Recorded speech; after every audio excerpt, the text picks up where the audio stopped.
All right.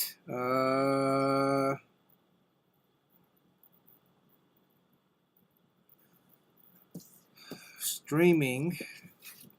Welcome to the stream. We got some people showing up late today, but I was watching the Heat game. However, there's like couple minutes left. I turned it off. All right, let's see. Today we're gonna try to get through this sketch. Jerry had a great idea last time, suggestion to add some quote-unquote Bruce Lee arms onto the drawing. I felt like it was missing something. Then, if time permits, we'll start the daunting task of inking Kyle Rayner.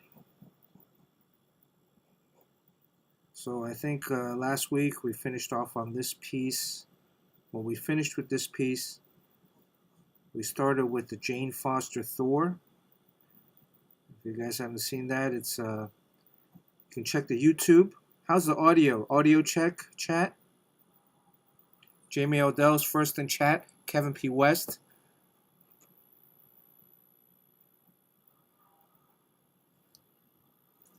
How's the audio? We good? Oh shoot. Got to.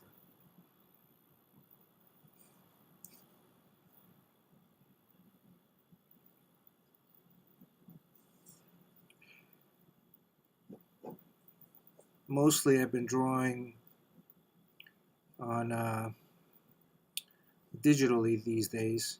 Although I just did a cover pencils and inks. Sounds good. Okay, thank you. But still, it's I guess it's kind of like riding a bike, sort of.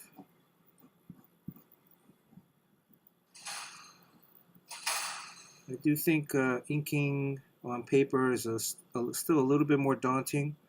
It was daunting before, but I think drawing digitally has its benefits and also has its kind of setbacks. Setbacks meaning I think I'm a little bit more careless with my drawing because of you can easily erase and reposition, and so that's when you're inking on paper. I mean, every stroke matters. So, like, kind of the question with this one is, how am I going to handle? He's got 6 arms, but really only 2.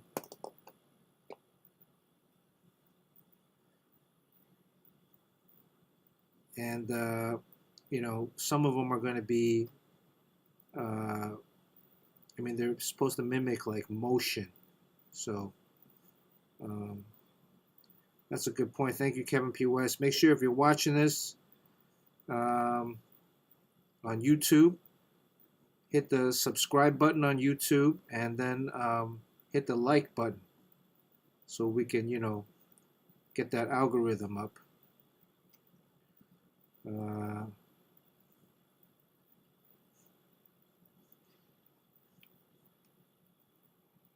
So this one, the idea was, if you look at the drawing, I felt it was a little, it's being filled up with a lot of filler, the background smoke and stuff. And Jerry said, why don't you do the Bruce Lee arms? And it was a good idea. So luckily, there's enough room on here to do that.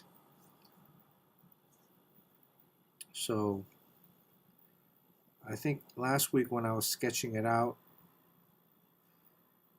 the only question I had was, want to make sure I have enough variation in the arms or the hands to represent, I guess, enough kind of kung fu or martial arts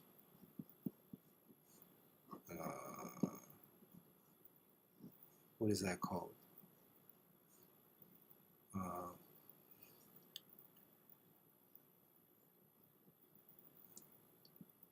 Styles. Hello, Yojimbo. I forgot to text you, Yojimbo. Sorry about that. Thank you for the link. Yojimbo is our moderator extraordinaire. Hope you're doing good.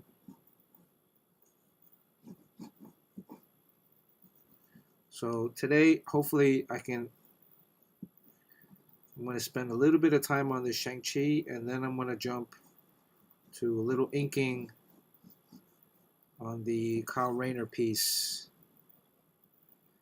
I don't think I'm going to start with inking on this one. I'm wondering if I should do a warm-up ink on something.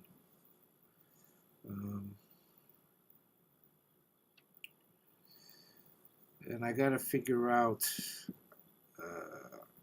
how I'm going to ink these arms. I was mentioning earlier.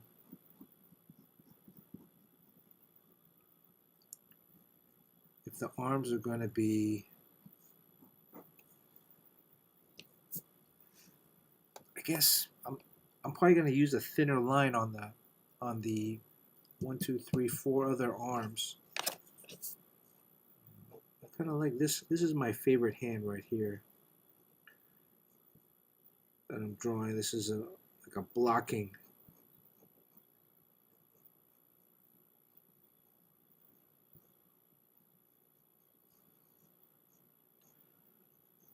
Position. Is anybody familiar with Shang-Chi? Does he have like a particular favorite pose or favorite style of kung fu?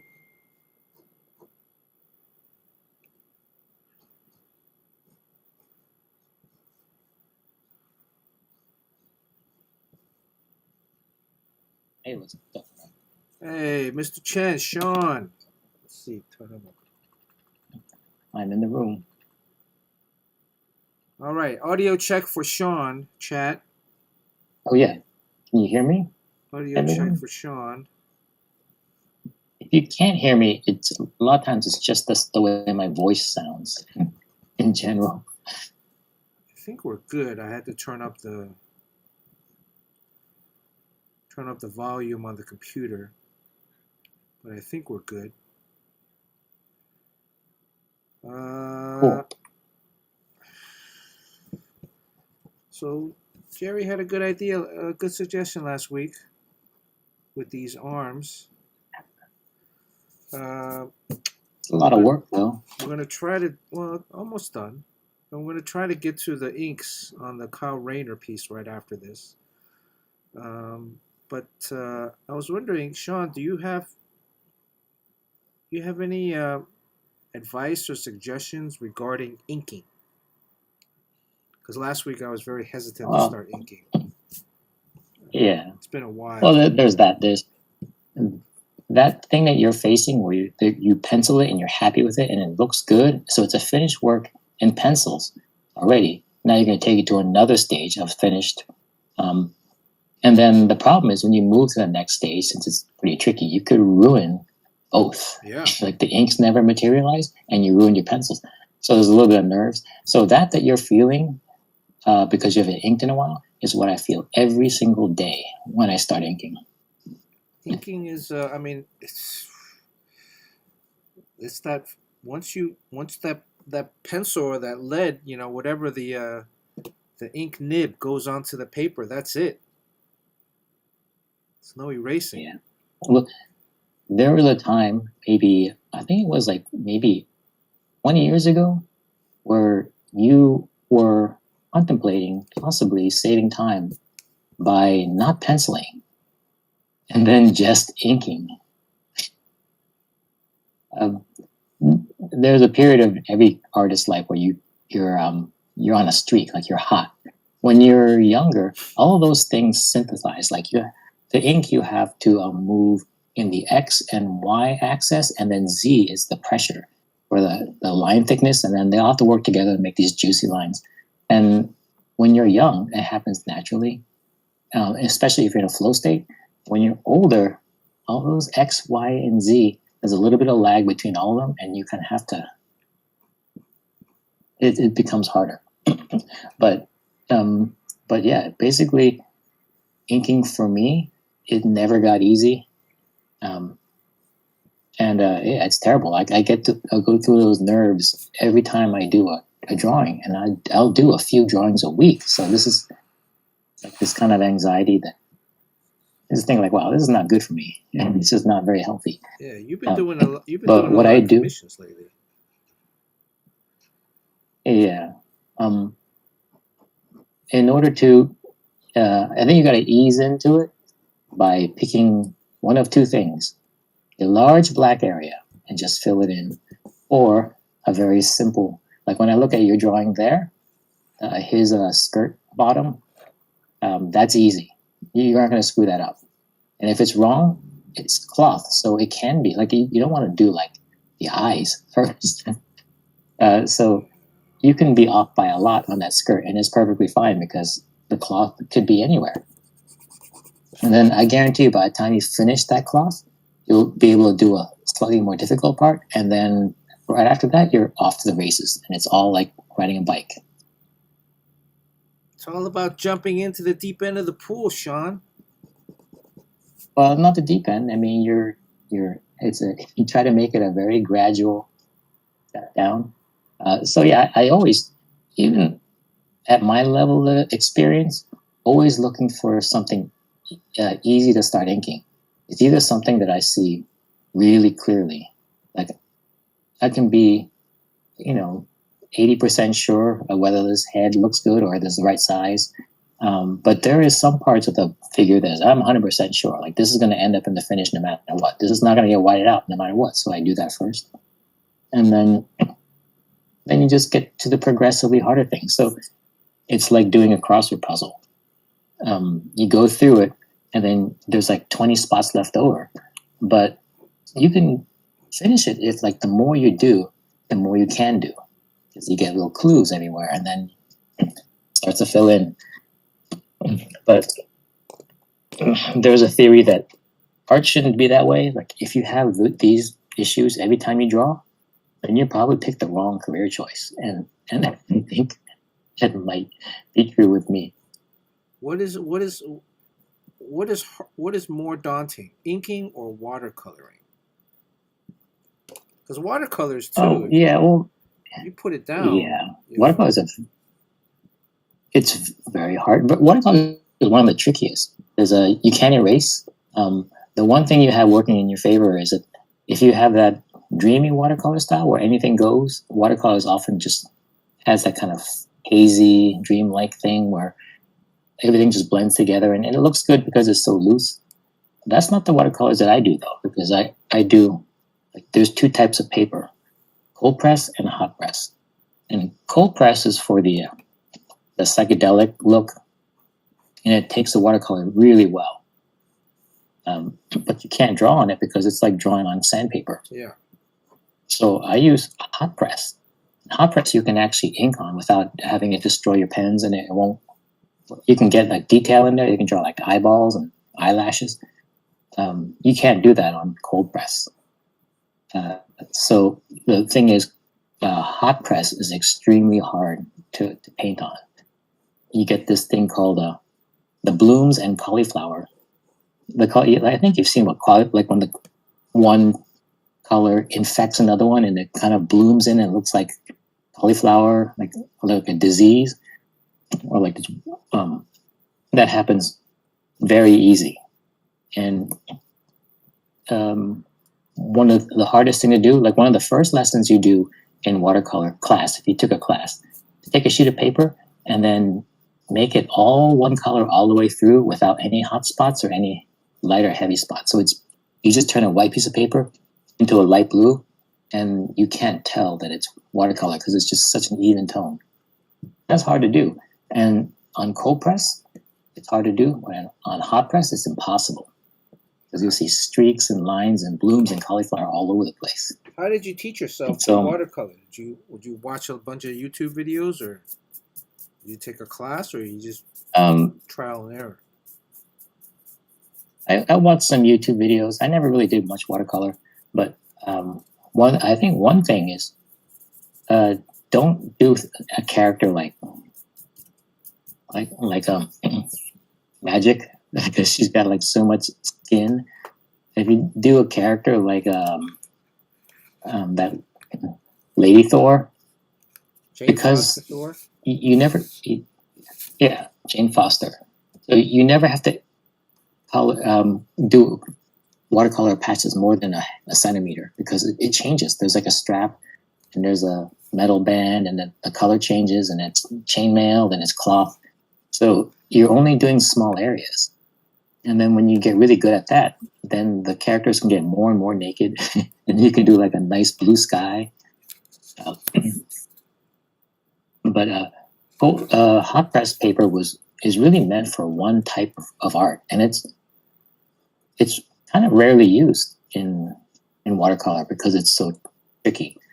But it's used for like a floral botanical painting where you're doing like textbook paintings of flowers and foliage as like almost like a guide or a diagram.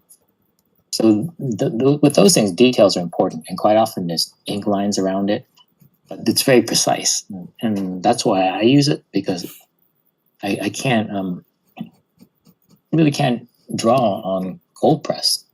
I just wish that hot press acted like cold press, and it's pretty much like if I worked on cold press, it's goof proof.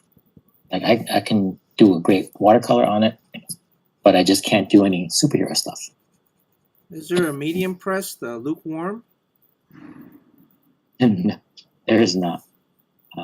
Yeah, you can tell by feeling it. A hot press is super smooth, and everyone in comics uses hot press, but they use markers on it.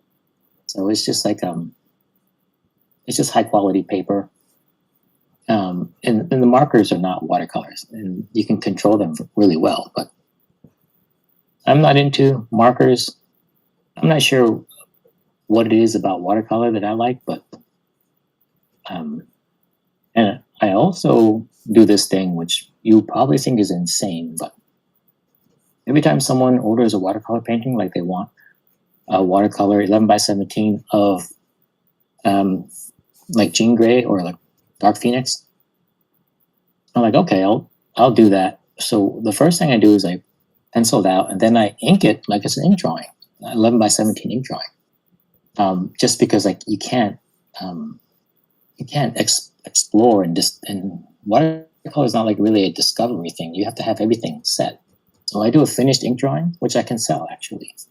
And then I trace it off on the hot press because you can't erase on hot press. You can't erase on watercolor paper at all. So you have to just get it right the first time with the inking. And then I scan that black and white in. I go to Photoshop and I color it completely digitally.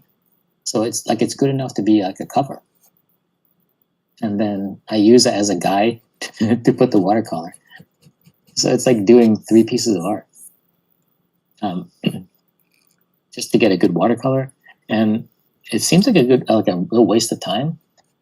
But you tell the guy ahead of time that there's going to be 2 pieces of art. There's going to be the watercolor painting, which is what you got.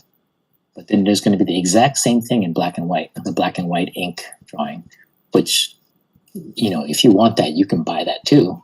But it's really going to go to someone, like at a con or something. They're going to look at it and then say, I want to buy this. And that way, for the same drawing, same idea, same pose, same composition, you can get 2 pieces of artwork out of it. And in some cases, I sold the watercolor, and then the ink I actually went for more.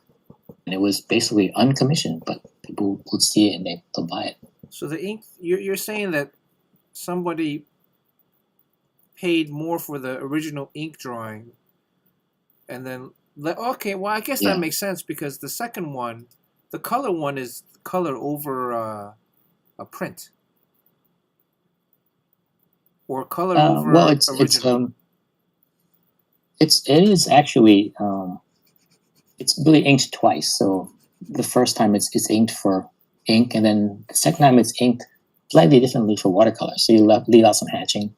So I do draw it twice and then color it twice. It's just that the that first coloring, which is digital, is for my reference only. But it is probably good enough to use as a cover or something. Like there's that Supergirl I drew with crypto. Like that's basically a color study for a watercolor piece.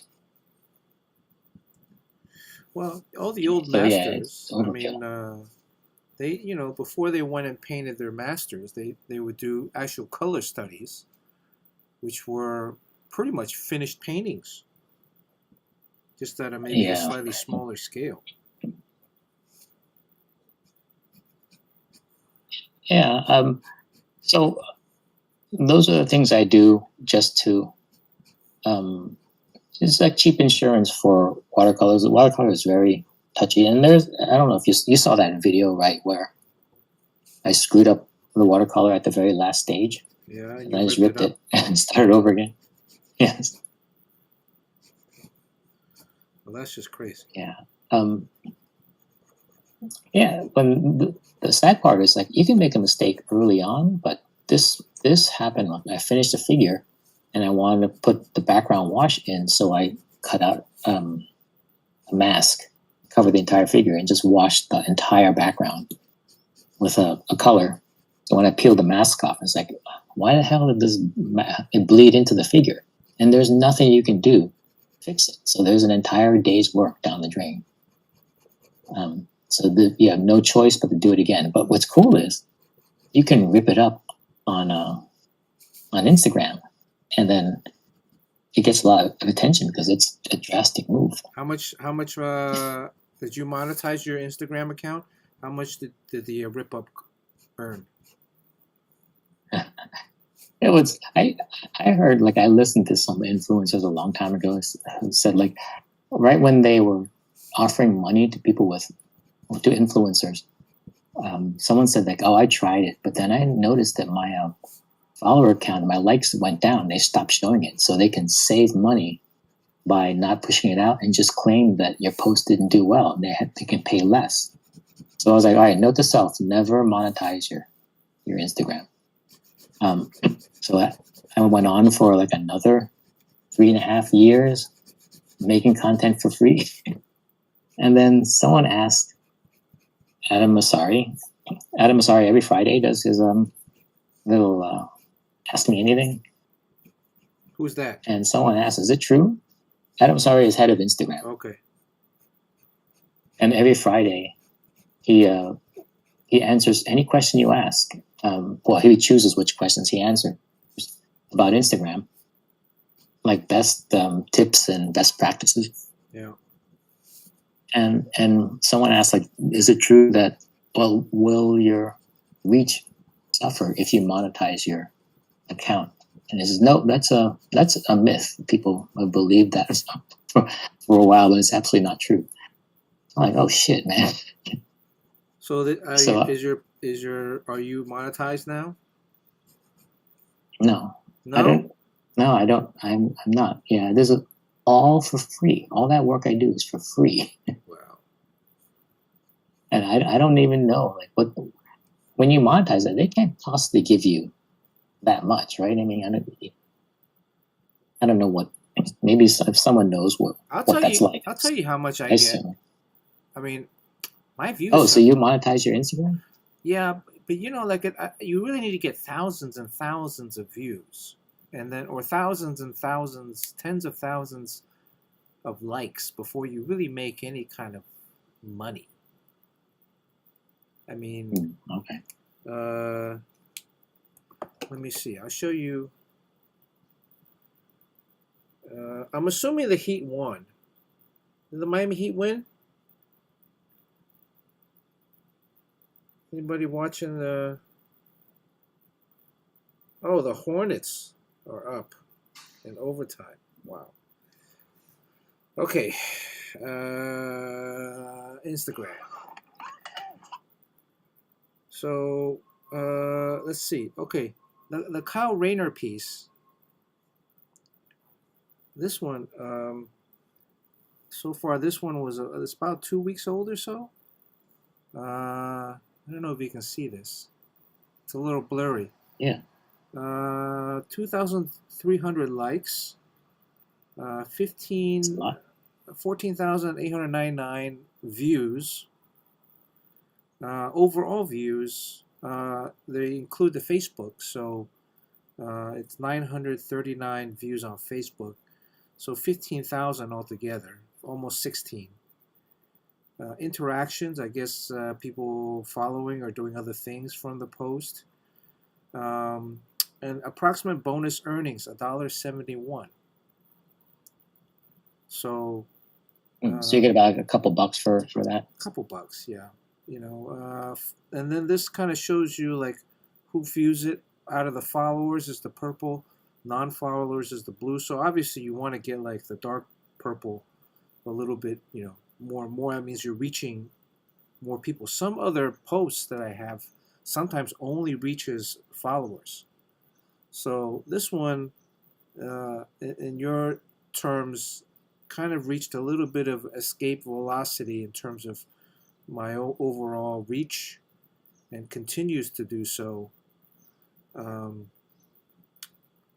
it goes into showing you like feed interactions, how many Yeah, likes. that dotted line is your average, and then the purple line is that post. Yeah, right? the dotted line is the And then, average. what is your male to female ratio? This one mostly men, 93% men, 6.8% Yeah, that's the same as me. women. There's also a country, so 45% United States, 12% Brazil, 4.8 Mexico, 3.6 Canada, and 3.4 United Kingdom. Overall age, 31% is 25 to 34, 24% is 18 to 24, then it goes 35, 44, 45, 54. Not a lot of 65 and overs. That's probably my mom.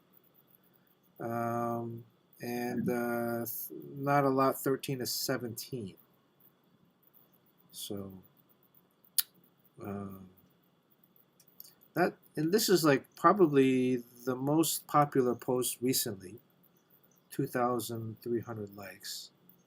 Some of it you can also tell by the number of saves and reposts or shared. Those tend to be now. Then you get some other ones that are not as like this Supergirl one. Like I didn't know how well it would do, but so this one got 283 likes, 3,000 views. Again, you see this like overall, mostly people that already follow me in a very small amount. 91% mostly follow me, and 8%, almost 9%, don't follow me. But this post generated 29 cents. And then you can see where like generally like it falls off. The first day it's on the trajectory, and then midday or so, the next day it kind of tapers off. Yeah, mostly. Hey, Jerry's here. Mostly. What's up, guys? What's up, Jerry?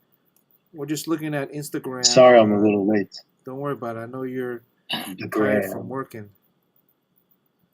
This Sinestro post I thought would do better, but Oh, you can never tell. Oh, the Sinestro drawing is sweet. and it's kind of on the Hey, average. Bernard, can I ask you, Uh-huh.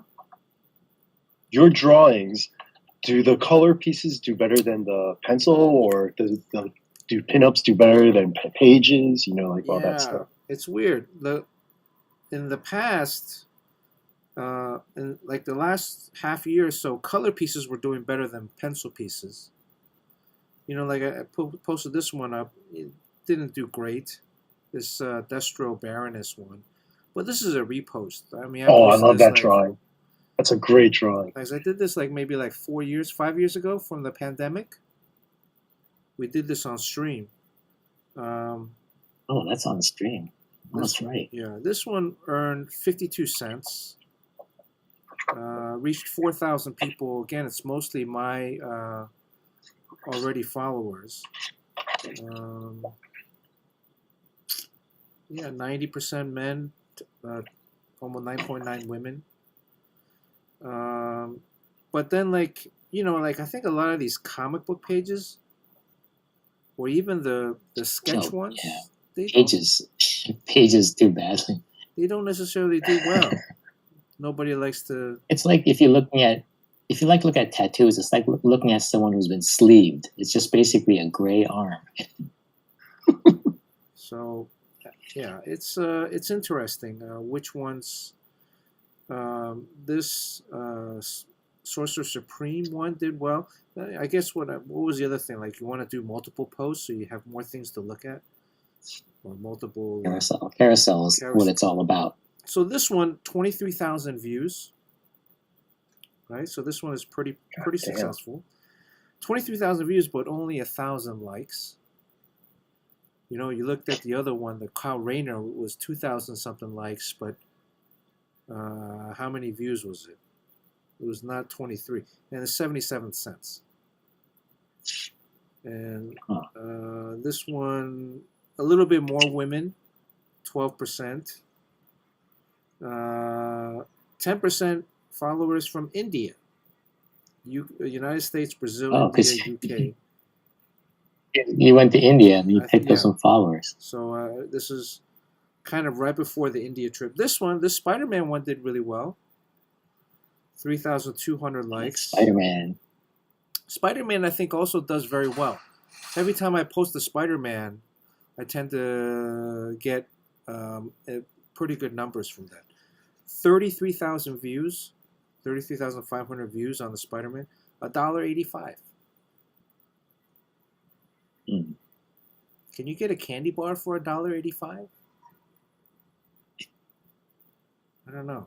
So you have to give them your. How do they pay? You give them. Yeah, you fill out this form and you give them credit card information. They and stuff have like your that. bank account. So then I think every 3 or 4 months they send you a check. Deposit it. Oh, maybe it's worth. So basically, you don't sacrifice anything, right? Like you don't have to pay to play or anything like that. Nope. This Wong. I might as well do it then. The design post does well when I have like these design posts of like character designs. I think they tend to do okay. This one's 61 cents, 1,000 likes, almost 16,000 views. So I think it's the likes and the views that are the basis for the earnings. I mean, Sean, some of your posts must be like, triple, quadruple the number of these views. So, you definitely maybe even more than that. So I'm thinking, you get like $3.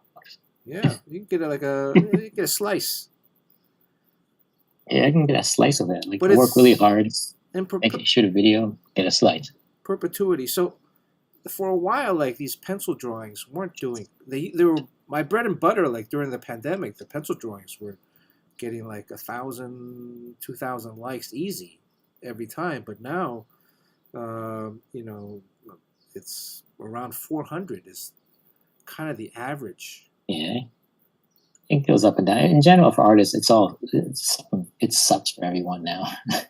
This free run one, 57 cents on that free run sketch, 18,000 views.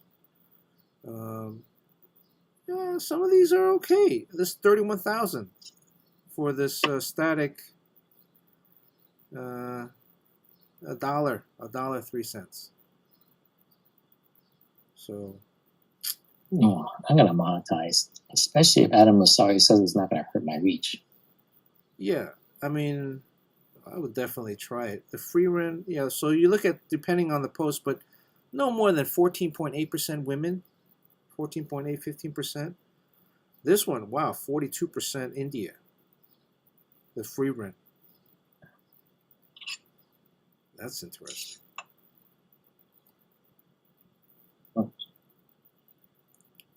So, but I think my account must have been shadow banned. Anybody ask about the shadow bans? Yeah, I mean, Ooh, this most one. people aren't shadow banned. It's just it's tough for everyone. Like no one's really artists really aren't growing now. This one. And the stuff that I post, it's not the art that that becomes viral for me. Yeah. This Scarlet Witch design, Sorcerer Supreme design, 111,000 views, but only 3 cents. I think this only 3 cents because I had signed up for monetize and I didn't fill out the bank info, Oh, so it went down to 0. And then I was like, man, this post is going off. I need to.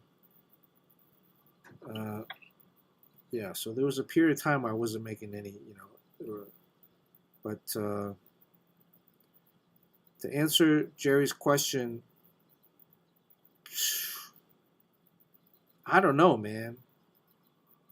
I thought this Teenage Mutant Ninja Turtles one would do good, but this was a cover.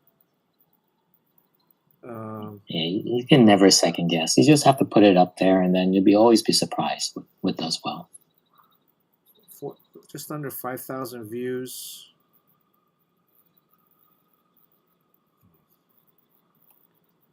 And like I made that a Indiana Jones running figure thing like 2 years ago, and I showed it, and it was like crickets. No one cared. No one bought it, and no one liked it. So oh, whatever. So I just move on. But I thought I'd show it again just because I had nothing to show, and then all of a sudden it blows up, and then every day I got to make a couple of them and send them out. So it's really weird. Like it's timing. Well, if they decide to push it out, then they can make something viral by pushing it out. And if they don't recognize something has potential, so there's a lot of factors. But you should always after something is 6 months old, just put it out again. And weird things make a difference. Like if you make a video, but you change the hook or you change the music, then it's a whole new thing. So here we go. This is the approximate April earnings. $3 so far this month. Last month was $2.23. Oh no, that's 2 weeks. Every 2 weeks. Every 2 weeks. So $5 a month. About. That's something. Get a slice and a soda. Slice. You can get on the subway for one ride. Yes. The subway is $5 now? It's like $3. $3. Yeah, it's getting there. Yeah. What can I get for $5 at Janoff's? Can I get a handshake? You can get a lot. Eraser? Yeah, you can get a lot actually. Yeah, so I mean, I don't know, Jerry. The pencil drawings have been doing well now recently. The last, the Jane Foster Thor and the Kyle Rayner one, like this one was the Archer and Armstrong. That's a fully painted cover, colored cover. I guess Archer and Armstrong, and it kind of homage. There's a lot of carousel, but subject matter, not a lot of people know about it. Yeah, subject matter. That's a tough subject. 5,200 views. But no, you really need to do. You need to do a book, or at least a short story in your pencil style only, with like a wash. Yeah, we should. You really need to. You owe it to yourself. I think it would be pretty well received, if you ask me. Yeah, it'll keep your viewers on their toes because they get used to your style and they're like, oh, I've seen this before, and then they start to like put you on the back burner. So you just come out with something new. Wait, what did you say, Jerry? So what was the wash? You need to do. You need to do at least a short story. You really need to do some kind of a book in this pencil and wash style of yours. Oh. You really, really need to. I think you'd be surprised at how many people are going to find it pretty awesome. All right. So is it colored when it's in pencil? Maybe just like a light wash, right? Just like the way he does it on the stream. Oh, so it's pencil and wash. Yeah, baby. All right. Oops. Ink time. Ink time. I've scooted around. Do you feel this. your testicles? Your testicles shoot up into your body. Well, you see what I'm doing. At the thought of inking. I'm going in and I'm trying to pencil a little bit more. I'm just procrastinating, right? But then I'm also just trying to say, okay, I'm trying to figure out which areas am I going to ink, and which areas am I going to. Pick something easy, like his aura is easier to ink, and something down the left side of his body. It's usually easier to ink than the right side. Jerry, how are you handling it? You're inking and coloring every day. I mean, your book. Yeah, it's pretty exhausting. But I just penciled for the first time in my life my very first double page spread. Oh wow, it's tough, freaking right? Draining. Jeez Louise, it took a lot out of me. I don't do those, but it's really impressive. It's worth its weight in gold because people really respond to it. But I cannot see the page that it's outside of my cone of vision, and then the perspective and the proportions start to go off. You gotta just keep taking pictures or step back from it. Take pictures with your phone. Do you do that, Jerry? You take pictures with your phone of your page? No, I scan them in. Yeah, here's a good thing to do is and this is another hack. Whenever I do a drawing like what Bernard's doing right now, I'm penciling it and I'm really unsure of the proportions and I'm really unsure of the pose because I just cannot see. I could be working on a piece of crap. I wouldn't know until a week later. So what I do is I scan it in, and then when I look at the scan, first of all, you make the pencils really dark, like they're inked. So it looks kind of like everything is like bold now. Also, reduce it down because 11 by 17 is too big to see it. So you reduce it down to the size of a playing card, and then you mirror image it. So you're looking at it way darker, in mirror image, and way tinier. And then every single mistake you made jumps out at you, and you can correct it and move on. So I do that with practically everything I draw.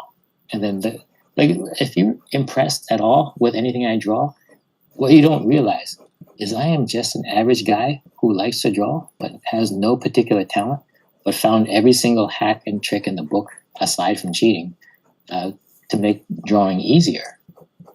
Well, I think you're kind of being you're maybe not giving yourself enough credit there. But well, look, we were just talking about every time I have to switch from penciling to inks, I do that, not the ink itself. And then I kind of pace around and start sweating. And at my age and that much experience, I shouldn't be doing that anymore. It should just come out, Well, I was just saying, if you take a picture of it, just like how we're looking at it on the Instagrams, when you're looking at the same image in a smaller format and you see everything, it's actually easier to find flaws. So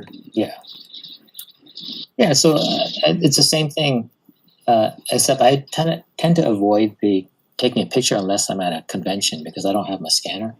But the picture can be unless you hold it exactly right, you can have a little bit of a parallax. Well, and you don't really know whether the head is too big for real or whether the angle's a little slightly off. Yeah. So I would scan in, and then you can also darken on your camera phone, just put up the contrast a bit and mirror image it. You can do all that on the phone.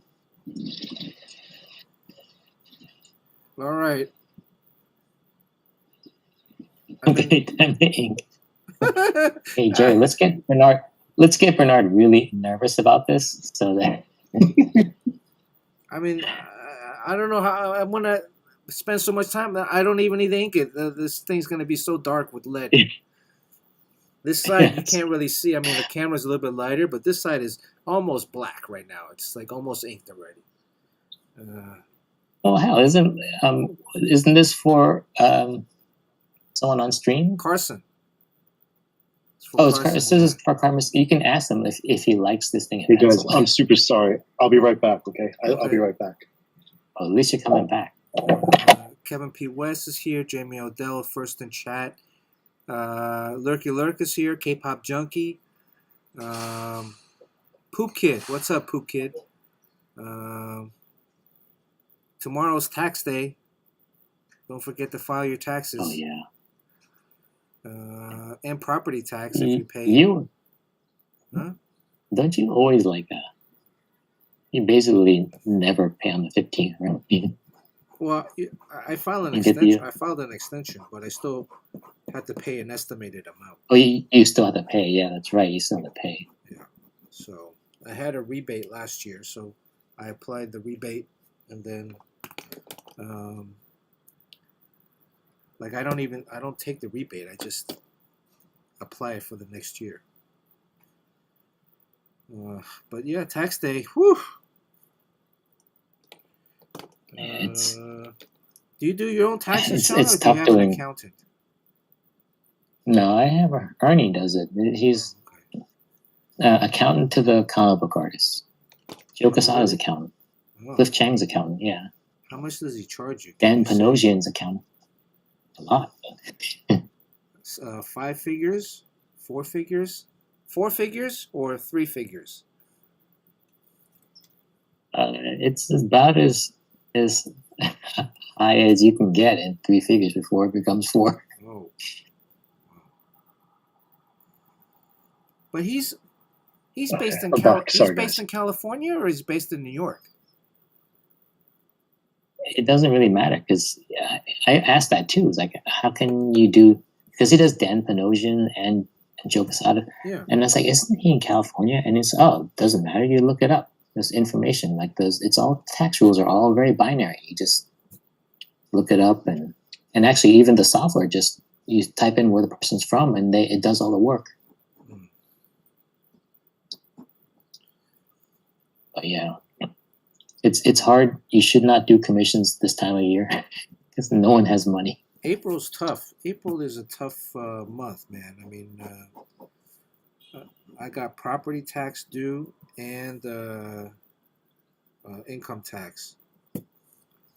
So it's a lot of tax. Yep. All right. Okay. All right. Which part should I start with? Sean says I should start with. Yeah, I'm gonna start with this. Oh yeah, start with something on the right side of his body, on the right side of the page, and something not that important, like the glow, like the aura. Man, I say go right into the face. Well, that's what I usually would do. I mean, why fuck around? In the face. Back when you were young and confident. And Jerry, I was saying before that at one point, like 15 years ago, Bernard was thinking about pencils, because that's just a waste of time. And he was going to just start doing comics with just ink. That is crazy town. I'm like, why even pencil? Because he was that good. Just go ahead and start inking. Oh man, did you mess that up? Go straight to ink. So you're in Bernard, you got a question. Are you going to SDCC this year? What? San Diego? No. Are you going to? Yeah. STD? Yeah. The STD con. Are you going? You're not. No, but my boy Jeff Darrow will be there. I will only go if Carl Choi makes me go. Did you submit application for New York? Did they just open up? I did. I did. I'm sure I'll get rejected, but we'll see how it goes. I'm thinking about. And they reject you. Actually, I don't even want to go.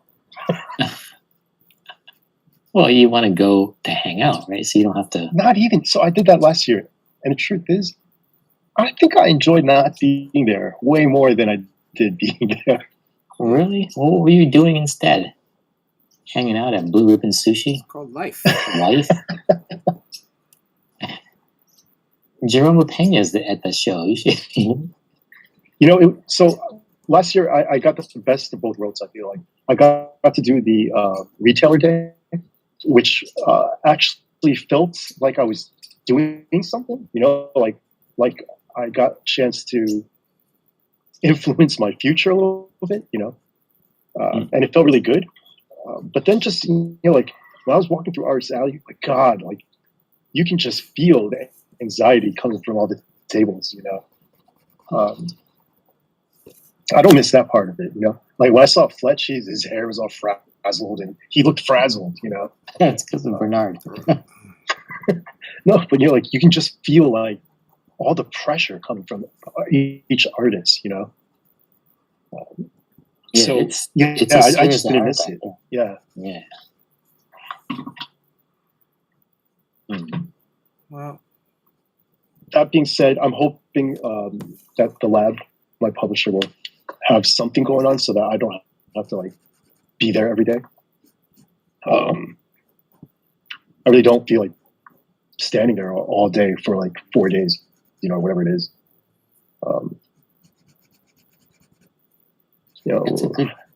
That's a good company you're with. Hopefully they'll last long. We'll see. So Sean, you submitted your Artist Alley paperwork? No, I didn't. Oh, I thought you said you just you turned it in. Sean is too much of a snob to do that. He has Carl do it for him. Wow. We're always squatting at someone's booth.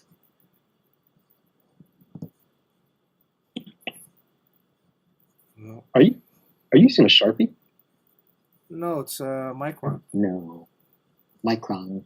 Oh, okay. Jeez, I thought it was a Sharpie for a second. What number Micron is it? 8. Oh, so you use the fat one now. You used to do like 3. This one is 8. Well, because I'm covering I'm basically just doing like shapes right now. So, yeah. Shapes are easier than lines. Yeah. So you do the shapes first and then warm up, and then you start doing the fine lines, the hatching. Them lines be fine. No, I don't know if I'm gonna go to New York. I'm thinking about not doing it. Oh, really? That's so far away. How would you even know what you're gonna do? It's a pain in the ass. I mean, you have to submit the Artist Alley application, but I'm thinking about not doing it.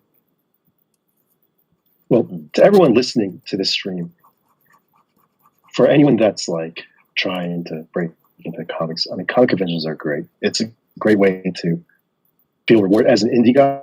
It's a great way for you to feel rewarded for all the work you've been putting in. You do get to see all your friends in one place, going through the same thing as you. I would imagine for guys like Bernard and Sean, not that they need to be reminded how many people like their work, but it is an opportunity for them to come face to face with their fans, and build some actual relationships, not just like a fucking like on a post,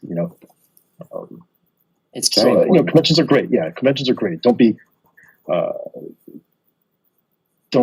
feel like you shouldn't go because we're a little jaded from it, but it's great. It's just now as I'm getting older, I want to spend some time with my wife. I want to, I make more money if I sit at home and draw rather than stand all day at a convention. That's true. Oh, so it's come to this. We're at that point where, I think there's a part where a lot of professionals I'm kind of over it, like the airplane and recovering for a few days afterwards. And losing all that. The hangover, right? It's not like the Concord is, to me, whatever. I'll get over that quick. But the hangover of just being exhausted from, talking to everyone. I know that sounds silly because you're just talking, but it really is actually exhausting. It's draining for me. And you know what I'm really sick of? You go through those conventions and you want to meet certain people, whatever. Then you end up at the end of the show, it's like, holy shit, I got 5 gigs lined up, and they're all a virtual thing. They're going to be fighting over who's going to hire me because I got so many prospects, and then none of them come through. That's the con experience. People will just promise everything, and then they ghost you.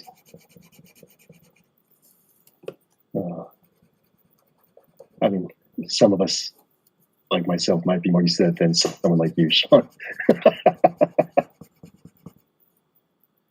Wow. Yeah, but also, if you do sit down and you take on drawing, it's very easy to take the commission. It's hard to do it at the show, and then at God, night, it's the worst. and then working in the bathroom, the cold bathroom floor.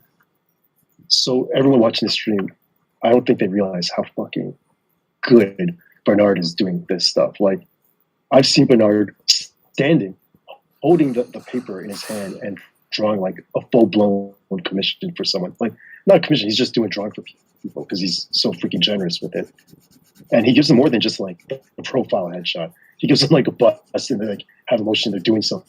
And he's just doing it as he's standing there, literally facing the person and talking to them at the same time. And he's just banging his drawing out for them.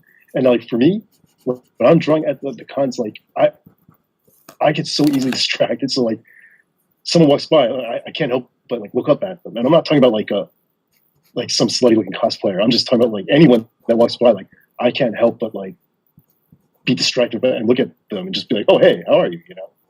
Yeah, it's just annoying. I felt so hard, and the chairs are so uncomfortable. The lighting is awful in there. It's so hard to do drawings in those spaces. You know, and most likely you're riding on like 3.5 hours of sleep, and then you really do a kick-ass drawing, and then there's expectations like that person either watching you draw or he's gonna come around and you paid money for it, and you have to show it to him. And you just feel like apologizing. Yeah, I mean, but then at the same time, like, so I obviously don't get as many drawing requests as Sean or Bernard does. But so for me, like, so every once in a while, I'll get one that I know I can do pretty well. And when I do okay, and you see the reaction, it's really gratifying. Yeah, it feels great, high. you know? Yeah. But you know what's good about conventions lately? First of all, if you've been working for 25 years in comics, you have a big catalog out there. $10 per signature. 10. It's pretty good. Yeah, I would think that that's too much. Like I would have a hard time charging $10. Like I personally don't, but everyone says that that's the average. 10. And the fact that we don't charge $10 is because we're old and we're not familiar that that's what's going on now.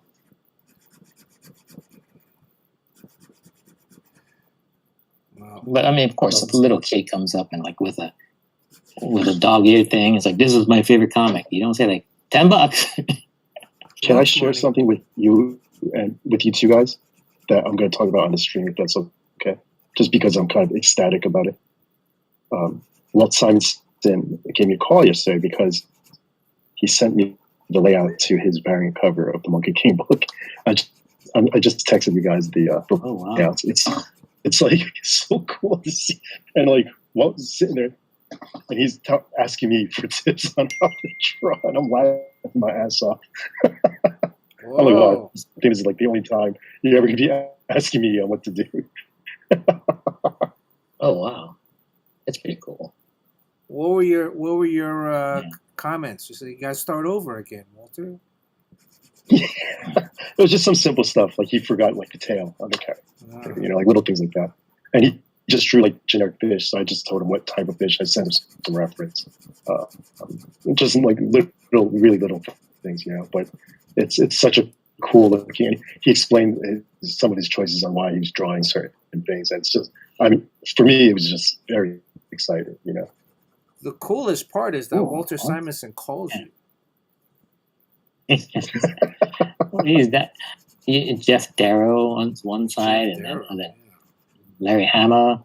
You got Larry Hama on speed dial. Dan Lee came to your bar mitzvah, all that stuff. I just got lucky because Walt is super generous and friendly, and he introduced me to like all these guys. Jeff Darrow. Sometimes I wonder, like, whatever drugs he's taking, I need to get because he's so freaking nice to me, and so like he gives me such amazing advice, and I don't know. He's everyone's. I'm very fortunate that these guys are you guys willing to talk to a schlep like me, you know. Jeff is in France. Listen, yeah. So he's going to San Diego because he will be tabling with his daughter, which I think is pretty cool. So that's the reason why he's going, just because it gives him some quality time, if you will, with his daughter. You know. Is she an artist too? Yeah. So she works in animation. Oh. But she's done some drawings for some covers, like some covers and stuff like that. You know, just so everyone listening, that little trivia for you guys. That Speed Racer movie by the Wachowskis. Yeah. Those like kid drawings. I don't know if anyone remembers seeing that movie, but there's some kid drawings in that movie. Those are by Jeff Darrow's daughter when she was like a little kid. Wow. Oh wow.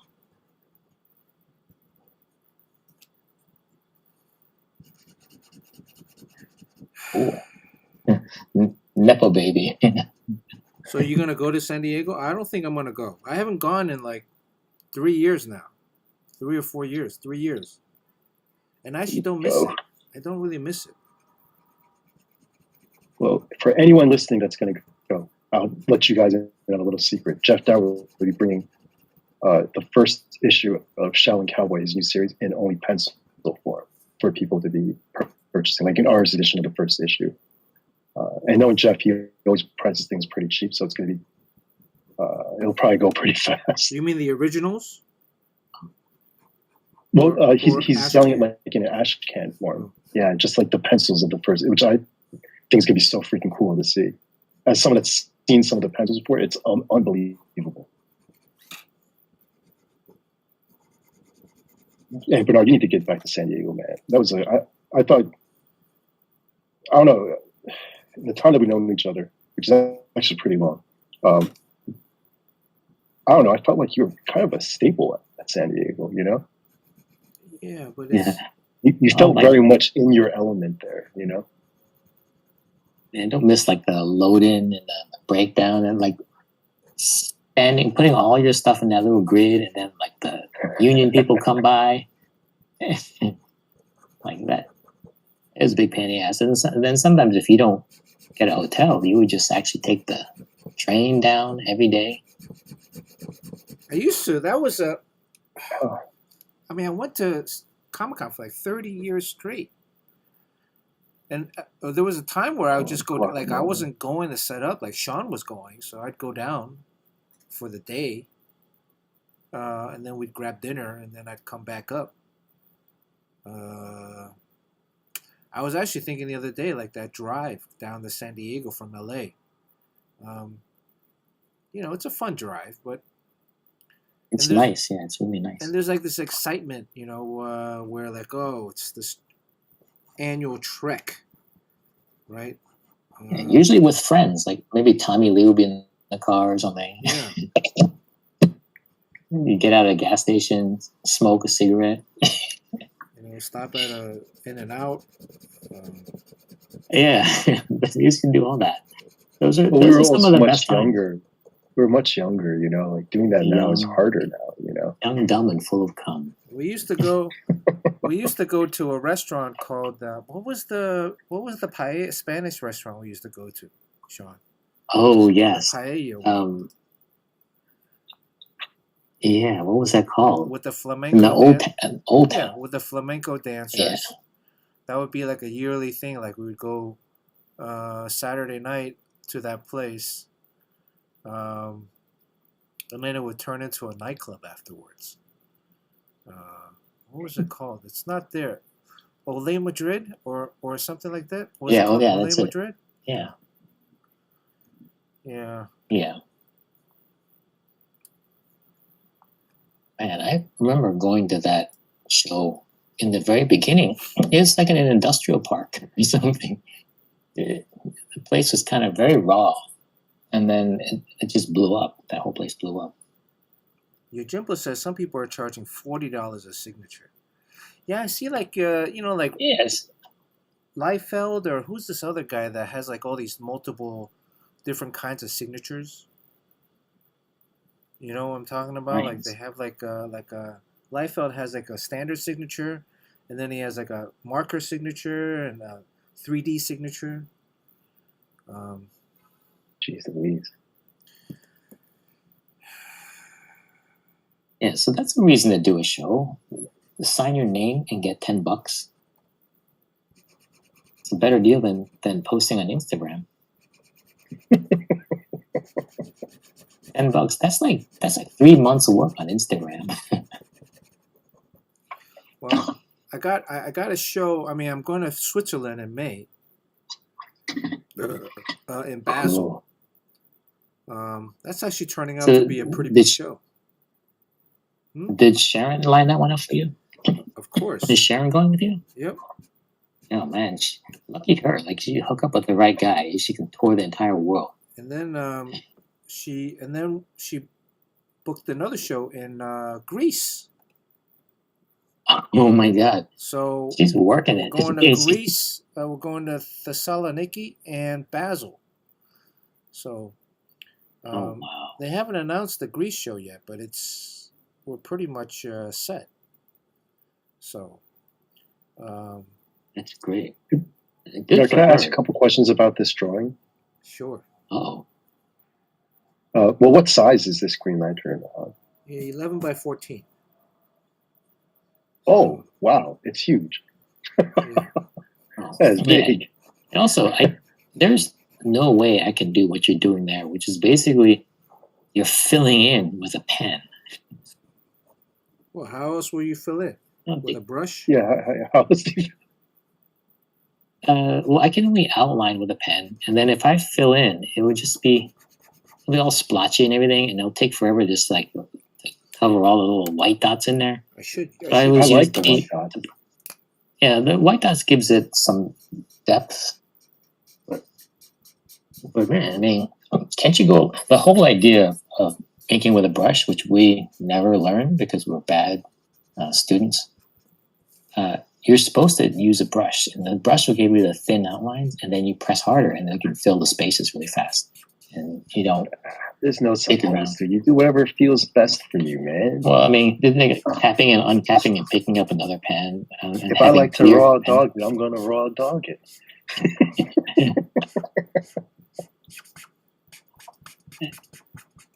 Yeah, there was like a lot of that whole era where so you have to do comic with a brush, otherwise you're just basically it's like you never really graduated from your training wheels. Yeah, that was. Bernard, you got a Blues Boy is willing to be your roadie. He's gonna be your poop kid. He's gonna be like a mini poop kid. Because poop kid like with big fish like Jim Lee. Yeah. For you, it's more like a dingleberry is what you're getting. Yeah, it's Dingle Jerry. Dingle Jerry. Poop Kid went to got to go. He's a Jim's handler, so he got to go to Tokyo last year. And where else? An important job to do. He has to take a bullet for Jim Lee. Yeah. No one wants to shoot him. I mean, imagine doing that job for Rob Liefeld, though. Like, wear a bulletproof vest. Blues Boy will make sure all the sinks are clean for you. Liefeld does have a guy. I think Liefeld does have a guy. He's like an Asian dude. I remember seeing him in the Middle East Comic Con. A long time ago? There was that guy, Dwayne, a long time ago. His bodyguard. Was it the guy we used to hang out with? Who, Ray? I think his name was Dwayne. He was a big guy, like really muscular, and every time he like opens up his arms like that, you can see that he's like packing heat in his waistband. I'm like, oh my god. He was Liefeld's guard? Yeah. I don't remember that. I forgot what his name was, but yeah, they're nice people. I like them all. Rob was embroiled in controversy this week, but You know, a lot of Oh, people Rob last week. Liefeld he's in controversy. Last week. Yeah, yeah. I mean, I think it's some average fan expressed an opinion, and then Rob just kind of like jumped down his throat. And then the problem is Rob Liefeld, if he disagreed with you, he has the weight of The a Rob Army. thousand dogs of war. Yeah, who will dox you and whatever. So he has to be careful. Like, you're allowed to express an opinion and not expect that hellfire and brimstone comes down on you because you pissed off. And this wasn't a comment about Rob. It was just a comment about like Jack Kirby and someone else, and it was just his opinion. I was like, good on you, you have an opinion. But Rob's like, I disagree, and then all of a sudden the dogs of war get unleashed, and then your life is hell. And it's like, in some sense, that's kind of unfair because he has to acknowledge about how much weight he carries as a celebrity in this industry. He does have a very diehard following. Yeah, I have to watch my back. He just has Sean's no on his love for me. crosshairs. So Why? No one really knows. I mean, you just don't know, but it could be anything. well, I mean, there's not much else. I mean, what are some other comic book news these days? There's not much stuff happening, right? It's a little. So I mean, there's a big art heist recently. Oh, art heist or the Death of Superman cover. Did you see that? See how much it sold for? Yeah. Oh yeah. Jerry, did you see that? How much did it sell for? The Death of Superman. You know the one with the flag. No idea. I mean, not the flag. His cape on Yeah. a stick. The cape. Yeah. On a stick. Guess how much What that did just it go sold for? for? Don't say anything. Guess how much it sold for. Well, I'm assuming it's an astronomical number if we're talking about it. So I'm going to go ahead and say like 50 grand. No, way higher than that. 100 grand? Way higher than that. It was up towards $1 million. Oh, for real? Yes. I don't know. It's too bad that the artist doesn't get a penny of that. Huh? Dan Jurgens sold it a long time ago. He sold it for I think $20 something thousand, and it just sold for Well, that's still pretty good. 1.8. Wow. 1.8 million. Cool. I think. Wow. The whole idea behind Ethereum or NFTs is that if you're the original creator, every time that piece resells, it comes back to you, like a little bit. Your portion comes back to you. Was it 1.8? It's just wrong. Yeah, I was thinking about that because, damn, Dan Jurgens got none of that. Well, I mean, he got whatever he sold it for initially, like however many years ago.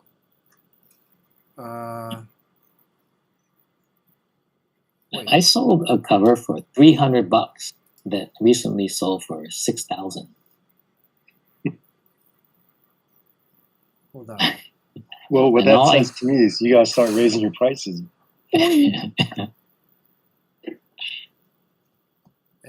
Yo, Jimbo, am I going crazy? Was it one? I thought it was 1.8.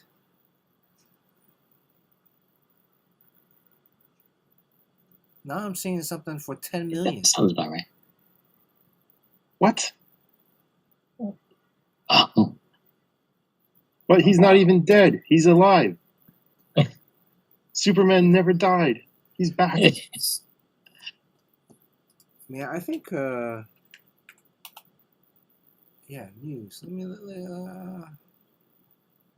Here, Death of Superman cover. The 1992 release of Superman 75 Death of Superman issue stands out as a unique moment. Original art is up for auction.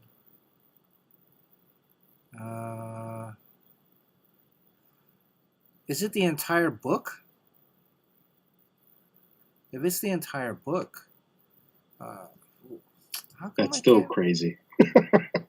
How come I can't see?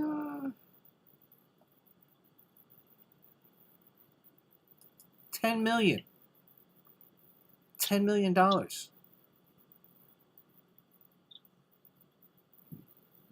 It is comics history, and that book represented an inflection point in this industry. Yeah. I mean, everybody, you know, there's certain moments. I mean, whether it's the best Superman story or top however many Superman stories, you know, that's arguable. But in terms of the impact, in terms in the industry and culture, can anybody find? I thought the cover went for 1.8 million, but I'm seeing here the art went for 10 million. I don't know if that's the entire book. Let me do a quick Google. So I'm just seeing the art auction news. Did the auction end? Or see, it says Superman 75 cover sold for 1.875 million. But then what's this 10 million thing? Because it's not even the page that whatchamacallit kills Superman. Bane. I was gonna say Bane. It's not Bane. Yeah, I was thinking of Doesn't the Bane break image of his back? Bane breaking Batman's back. Or Apocalypse? Not Apocalypse. It's like Death something. The guy with the rocks coming out of his head. Doomsday. Doomsday. Yeah, that's it. Poop Kid says probably 300,000 of that 1.8 million is in fees. Well, generally galleries. If you were to go to a gallery, the gallery takes half. Yeah, 50%. Yeah. That's crazy. So like an auction site, like a Heritage or like a Sotheby's, like takes, you know, upwards to 50%. A gallery. So yeah, at 1.8, I would say they made 900,000, almost $1 million. But even if it was $1 million, man, cover sold for 1.875 million. You know, if you're Dan Jurgens, I wish I should ask Dan how he feels. We used to work with Dan on Batman It's not Beyond. right. You know, I don't know. Don't you think that whoever sold it and pocketed that money, don't you think that they would want to give some to Dan? Yeah, I would say give him like No. 100,000 or something. You know, give the guy like 100,000. 1.8 million. Let's say you get $1 million from that. Give him 10%. You know, one time. What the owner, the person that sold it for that much money, what they should do is commission Dan, like, you know, 300 give him grand some work to do a you know, to redraw it for them. You'll recreate a cover recreation. Yeah. That's interesting. This is an interesting discussion. If you sold and made 1.8 million, let's say $1 million, right, after fees, and then you got to pay taxes on that. So another 50%. You get 500,000. You get 500,000 in your pocket from this sale. How much would you give Dan Jurgens? I mean, look, when I invest in Or Brett Netflix stock, who which I else just was the did, inker? Yeah. when I make money off my Netflix stock, I'm not like giving Netflix money because I just made a bunch of money from the stock, you know? Yeah. It's an investment. And Dan Jurgens voluntarily sold that cover for X amount of dollars whenever he did. Yeah. He must have signed it, right? I mean, it's got to be signed, right? Imagine like you bought it for $1 million and then you brought it to him at a convention, and then like, can you sign this? I'll look at him like, you know, I don't think so. That signature will be $100,000. The entire Yeah. book sold for 10.2 million. So the entire book itself sold for 10.2 million. And the crime isn't in the person that bought it and selling it and flipping it for more money. It's in the art dealer that made bank off of just doing the transaction. Yeah, Well, I know. yeah. Look, It's what you got, like a spreadsheet, the keeper of a spreadsheet. So yeah, here's your million. look. You don't Here's your blame. Yeah, 300,000. I don't think we're blaming the guy that sold the cover, right? And how much did they? How much did he buy the cover for? So what was the investment? The return on the investment. I think he bought it for like 22 or some 20 something $1,000, 20 years ago. Which That's a lot of money, man. which You back know, then was a lot of money. Yeah. Now I'm sure all that money is gone it's by still a now. lot of money. You know, here's another interesting question. That person who bought that piece, let's say he's not a young guy, because it takes a while to make that much money. When he passes away, do you think it would be wrong for him to put that to be buried with that piece of original art? Because do His you choice, really man. do you own the art, or do you have a responsibility? You're just the caretaker for a while. It should go You pass into it down to family. yeah, but there are some people who are such fans that they're going to take some original art with them and be buried with it. So it gets moved out of circulation and no one can enjoy it anymore. I mean, if I paid $1 million for a drawing, I'm sorry, I'm doing whatever the hell I want with it. Would you rip it up? Would you put some watercolor on it? Have your kid, like your kid see it on the table. It's like, oh, I can cut This is the way it should have been drawn and I corrected. got my crayons. Wow. That was a coloring book. Well, it would be a nice gesture. Like if I sold it, if I made 500,000 out of it, you know, maybe Well, the that's a good question. 20,000. Why doesn't Walt sell his art? Jerry knows. Do what?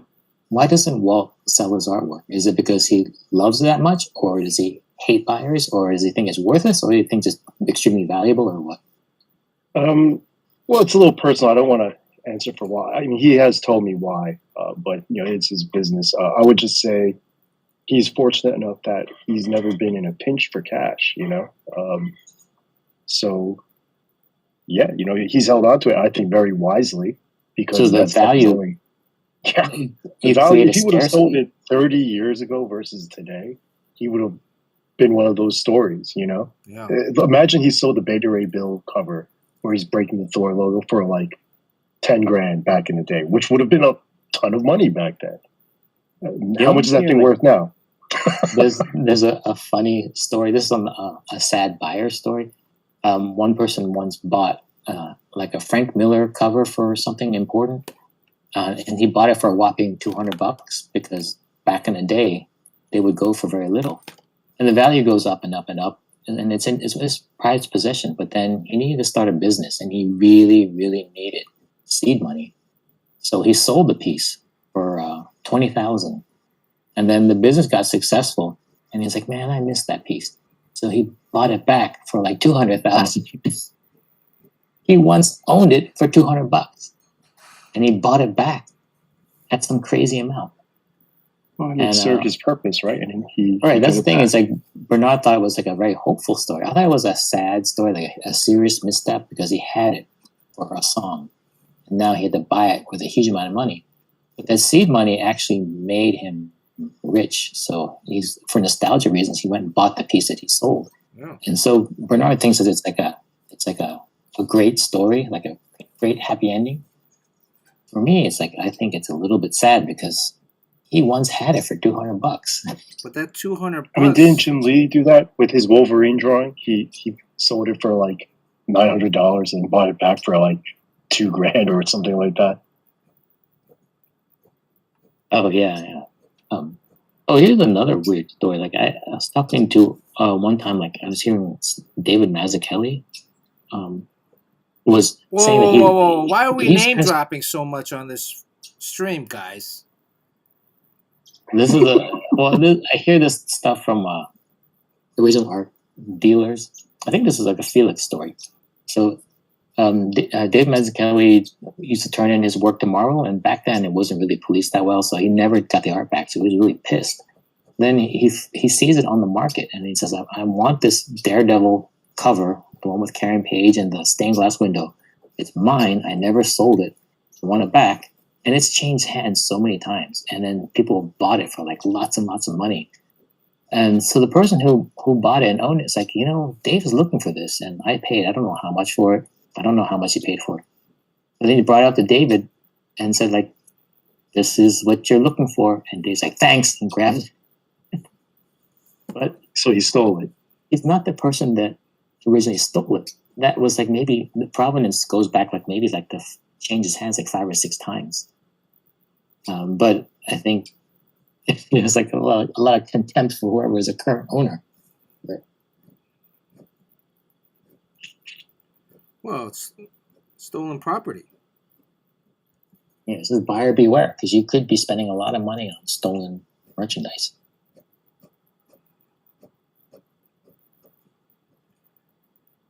Yeah, in the old days, you would have to turn in, because everything was, you had an inker, so you'd have to turn in your pencils to the inker, send it to the inker, and then the inker would send it back into the headquarters, and then they would scan it, production would scan it, and then you might get your artwork back, like, what was it, like 3 months later or 4 months later?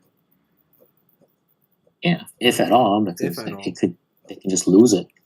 Marvel had like a little room that where they kept the artwork, and then the artist would go there, and there'd be a guy behind the desk thing, and he'd go and find your work for you and hand it back to you, right?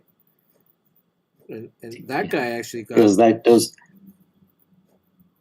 And I used to go into that room a lot, and then just like, do you have any like cool like Jack Kirby stuff? He goes, oh, I got it. And just bring it out. And this is the days when I think Epic was reprinting Akira, and there was an Akira Kurosawa, whoever it's Katsushima Otomo original there.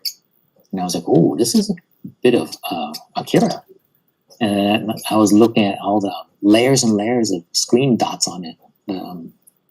What do you call that stuff? Zipatone? Zipatone. Yeah, and I was like, oh, look at this piece. This piece is loose. And I just pulled it off. And I was like, oh, I should probably put this back on. And I stuck it back down. I was like playing with his artwork, an Akira piece.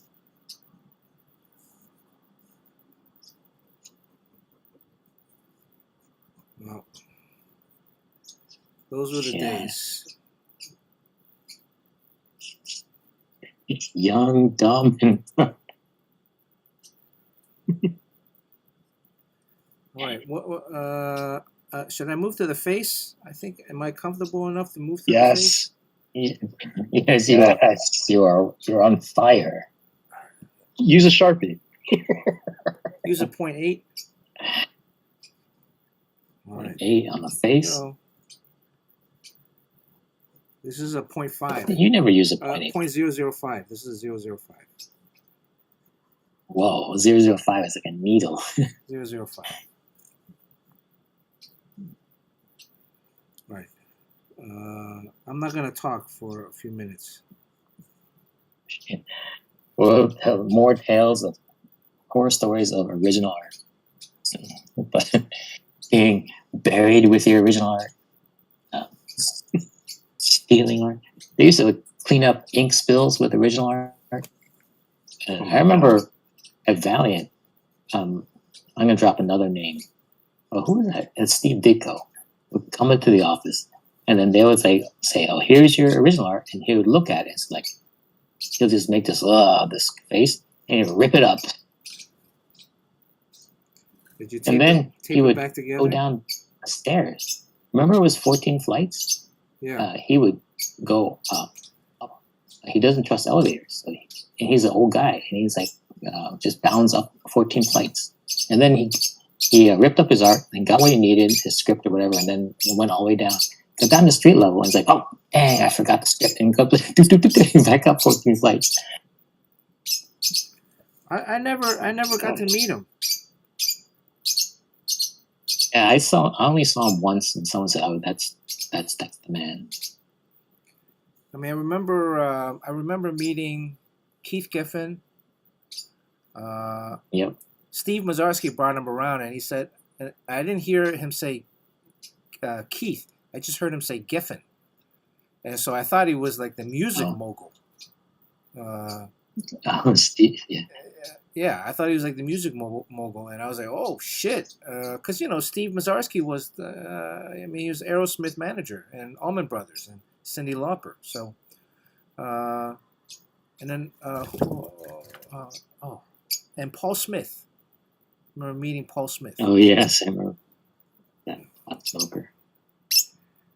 Paul Smith, and then we got to meet like Neil Adams a couple of times. Soap opera star. Walt Willey. Who was the most famous person that did LeVar Burton come into the office, or that was just you? Oh yes, yes. Yeah. LeVar Burton. Yeah. Well, actually, no, he didn't come in the office. It was just a film crew, so he shot his segments separately. Did you know, Jerry, that Sean was on Reading Rainbow? Yes. Me and What did you do? My mullet. They were doing a segment on how comic books are put together, so I had to draw LeVar Burton being chased by a dinosaur. Awesome. And, and in retrospect, I think it looked kind of racist. Did you sell it to him afterwards? Hey, you know what? I don't know what happened to a lot of my original art from Valiant. Ryan and Future Force. I never got that art back.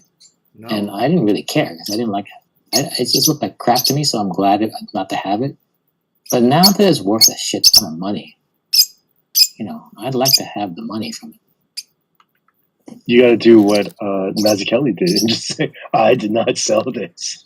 Yeah, when someone brings it up, it's like, Mr. Chen, I bought this from, and I'm like, thanks, and then push him out the door. Here's a Moon Knight tissue box dispenser. Yes. To your troubles. Here you go.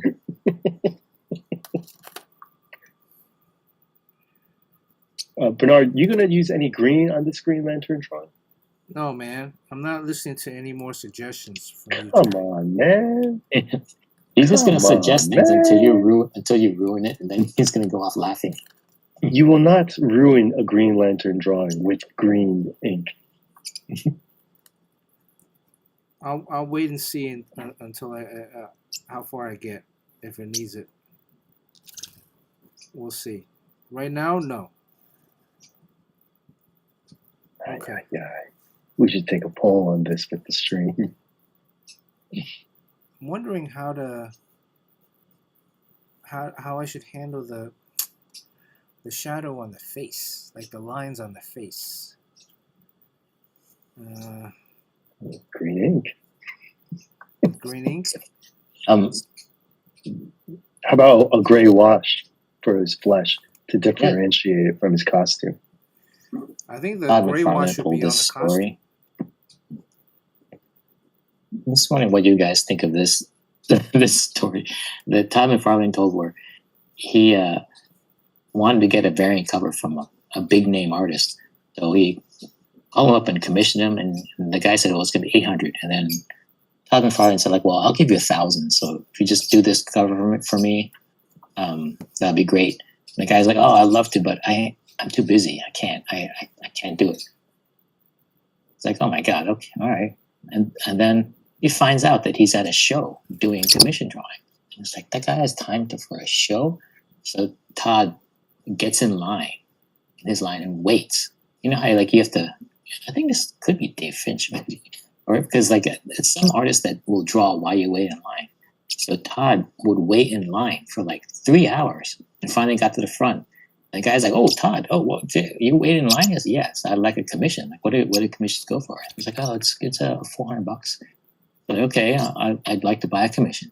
And the guy's like, okay, what would it be? It's like Spawn, of course. So he does his drawing of Spawn for Todd. Todd gives him this $400. Says thanks, and he goes, oh, can I use this as a cover? And the guy's like, yeah, you can do whatever you want with it. And then he just laid into the guy. He's like, I offered you $1,000 for this a month ago, and you couldn't do it. Now I got it for $400. But I think the part of that story that's not believable is that Todd would wait in a line for 3 hours. And not be bombarded by everyone else waiting online with him.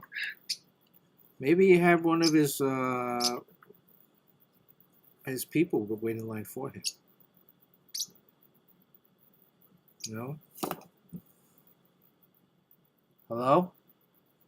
Did I just lose everybody? Yeah, he had his booze boy. I just kind of pictured Todd McFarlane in a line, waiting for that long.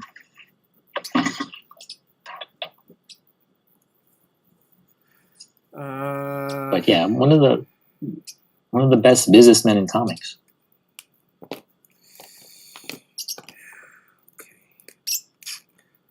All right, Butthead keeps turning off the light. Okay. Dang, you got a trained bird. Can he operate a gun?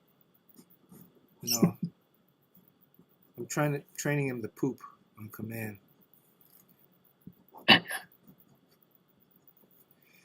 All right, guys. I think I'm gonna have to take off. I got to do some inking. All right. Thank you for jumping on. You can't. Yeah, I need to concentrate. I'm not like Bernard. I can't do I just can't rub my belly and tap the top of my head at the same time. You guys are. That's a muscle you have to build. You know, like there's people who can play guitar and sing at the same time. It takes a while, but you can do it. All right. I certainly can't. Happy holidays, Jerry. Yeah, happy holidays, everybody. I'll talk to you guys soon. Alrighty. Did he just mutter something under his breath? Did he say? I'm just trying to see how I get out of here. Those fucking idiots. Why do I come here? That's not at all what I said. Take it easy, everybody. I'll talk to you guys soon. Happy holidays. Bye. Happy holidays.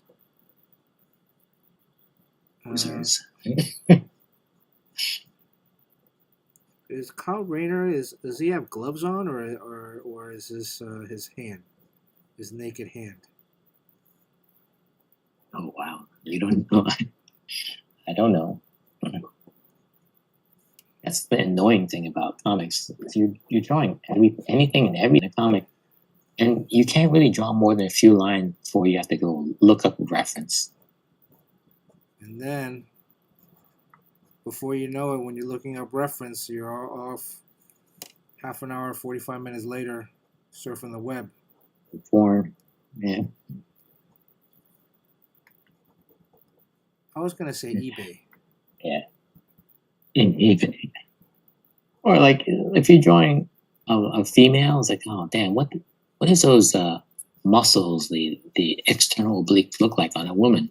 Then you go look it up, and you look up like some female bodybuilders or swimsuit models, and you're like, hey, look at that. That's kind of nice. Look at that. Look at that. Oh. Before you know it, it's time to go to sleep. Yeah, where did the day go? Holy crap. Okay, all right. I think the rest of this, I got through. I mean, I think if I do add gray tone, it would be on his uniform area, right? I think that would help. The black part of his uniform. Yeah.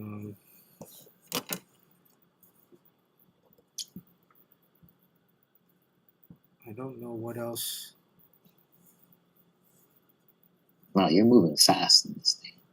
Well, the rest of this part,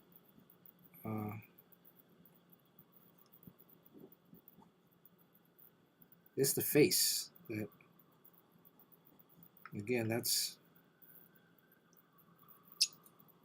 the ring. All right. Can you guys hear the police sirens in the background? No, what's going on? Just general LA.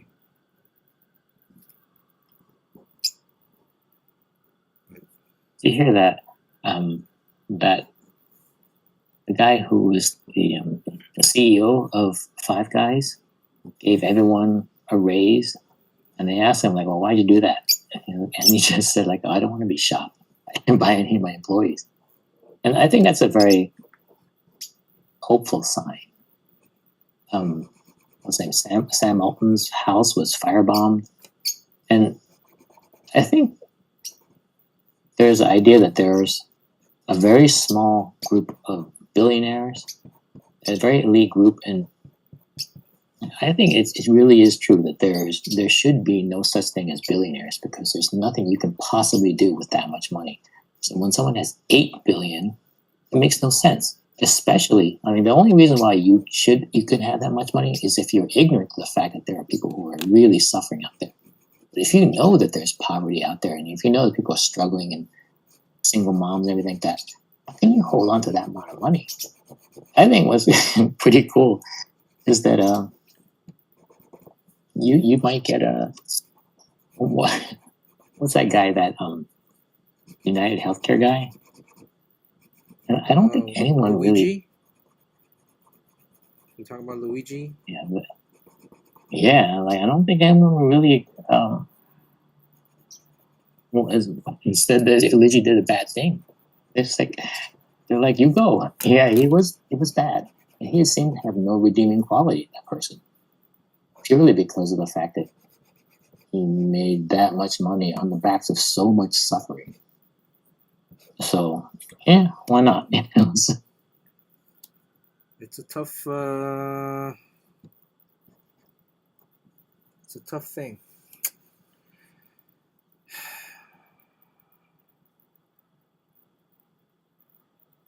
I think normally Kyle Rayner's like glow is not as like this jaggedy. I don't think. But a lot of times the Green Lanterns just have that very uniform with halo that goes all around. It's kind of weird because, like, what is that? It's just like a gel that they're dipped in. But you know that he gave that 1.8 million or whatever that however 1 million something, and it broke it down to how much per employee. It wasn't like a lot of money per employee. Yeah, there's a lot of employees. I thought it was hilarious. He said the reason because like he just was worried about getting shot in the back one day. So he's like, you better just behave. I agree with you, Jimbo. All right. Yeah. I have some indicators of like battle damaged debris in the background here. Oh, okay. I don't know if I should make it all smoke or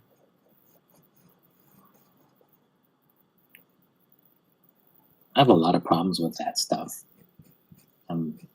There's things that are like non-tangibles in comics. They're more like a graphic representation of something like ethereal. I can draw the person, the vehicles and the buildings. Those are all real, hard-line, real things. But what is an explosion or when someone gets punched, that kind of energy? I can never draw that stuff. So I always have to like look at how some of my favorite artists did it. We should do like I think we should do like a watercolor stream where you kind of like divulge all your secrets, and then we should do like a speed line stream where we learn how to do speed lines. Oh yeah, like from manga, like the Japanese. Yeah. So we need to find somebody that can really do like really good speed lines. And then have them come on and teach us how to do speed lines like a manga. Yeah, that's hard. Especially like there's speed lines where they're just basically radiating lines that are parallel in perspective behind the figure. Like that's not a big deal. But when like a fist is coming into in a close up and it's all a blur. Like, how do you draw that? Because Like you're drawing an object. Yeah. All the lines have to go one way. A fist or a And foot. the illusion is so compelling. Yeah. Yeah. I was like, how do you draw that? That's like, you see that in your head? Like, how do you do that? Like, what is the overall theory behind putting down speed lines? Is there a method to the madness? Yeah. Who does good speed lines? So is Daniel Warren Johnson, maybe? Yeah, well, we can't get him on. Yeah. I don't know him. But yeah, the speed line, when it's on like the fist or the foot, those lines represent speed and the direction that the body part is moving. Also represents the shadow and sometimes texture of the object as well. Like, yeah, like basically playing 3D chess there, doing that stuff.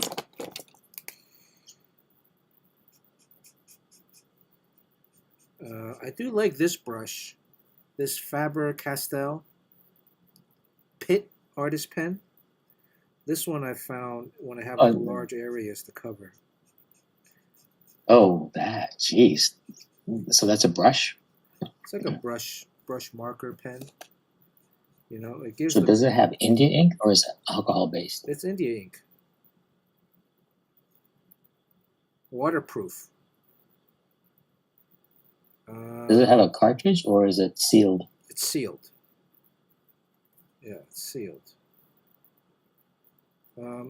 Yeah, I use that. Not that, but I use the smaller ones, the Pick pens, and a Pentel pocket brush. The thing about the Pentel pocket brush, one time I was out of cartridges, and the cartridges are like sometimes like $14 each, and they don't last that long. And then you put a new one in. So I was trying to find a store that would sell those because not every art store has them. So I would call them up because it's an emergency. I have a cover to do and I ran out of cartridges. So I called the store and it's like, oh, do you have any? Oh, we're out of stock. I'm like, oh, man. And they're like, just fill up the cartridge with any ink. You know, you can do that? It's like, yeah, like no one buys the cartridges after they buy the pen. You just keep filling it up. So I just filled it up with India ink and I've been using the same cartridge for 3 years. On what? On one of these? Pentel pocket brush. So it's like one of those Kurotake things. Those are all refillable. They make it really hard to refill. You need like a syringe. I saw a TikTok or Instagram where somebody was able to refill one of these. Yeah, all of those are refillable. Because you can do it. There's like a big old, yeah. Yeah, you can open the back, and then there's a container in the middle, right? It's like a big old. It looks like a cigarette filter in there. Big cigarette filter.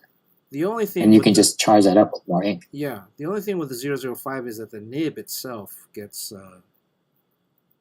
Yeah, it'll wear it out. It'll wear out, but the 08 you can reuse. So.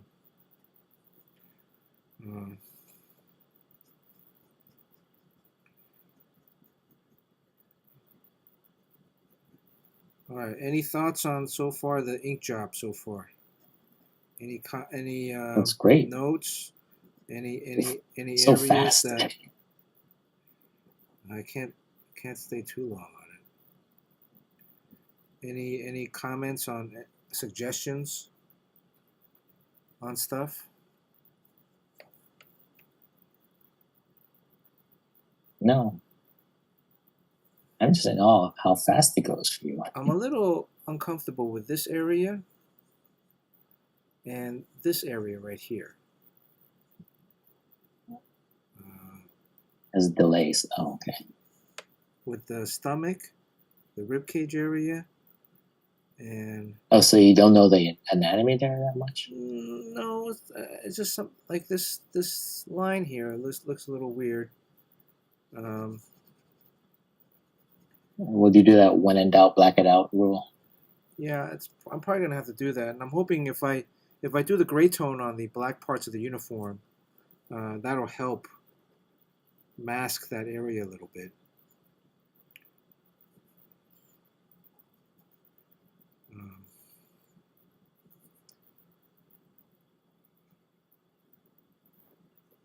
don't know what else. I need to.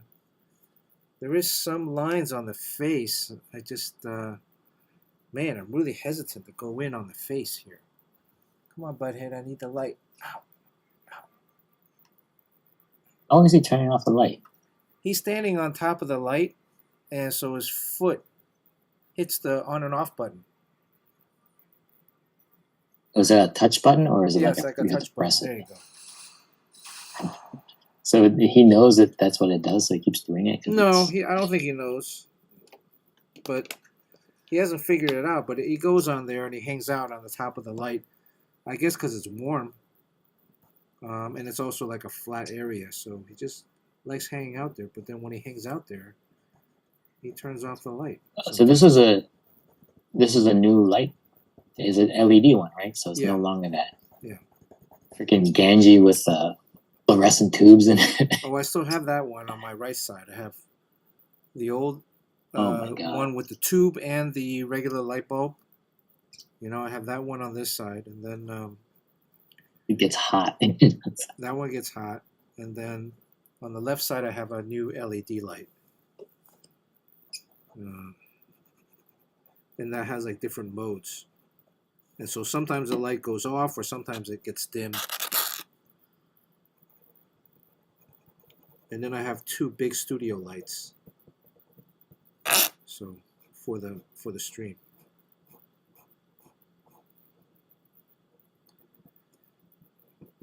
All right. You're really cooking on this. Fine. Let's get out of here. Are we done? Are we done for today? What time is it? 2 hours. Yep. When is Basil? Basil is May 15, 16, 17. Okay. And So does Sharon just kind of like look at the con schedule from around the world and is like, I'd really like to go to Kuala Lumpur, and then you just ask you, then, or is it more like you bring it up? pretty much. Wow. Pretty much. Lucky her. Look at the map, point somewhere, and then where do you want to go? So, and then now again, like, so this is going to be a nice trip.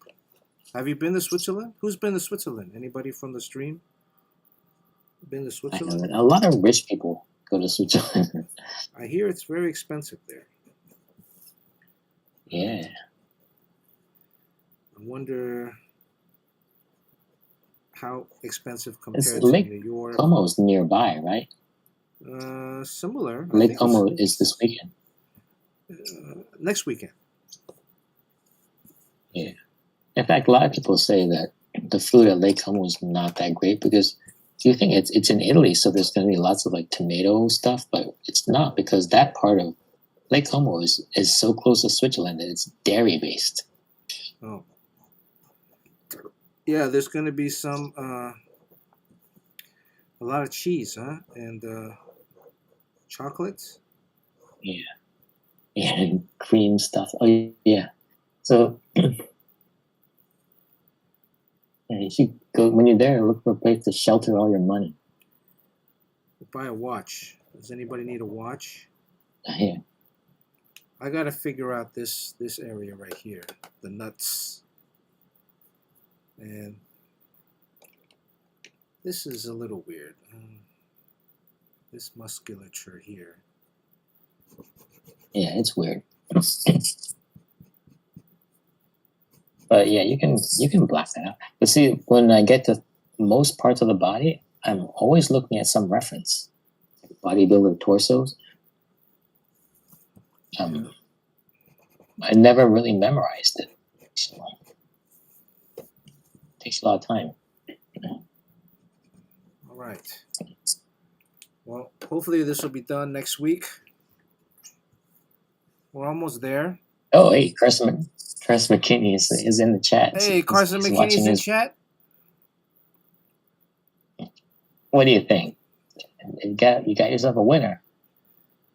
Almost there. Almost there. Thanks for your patience.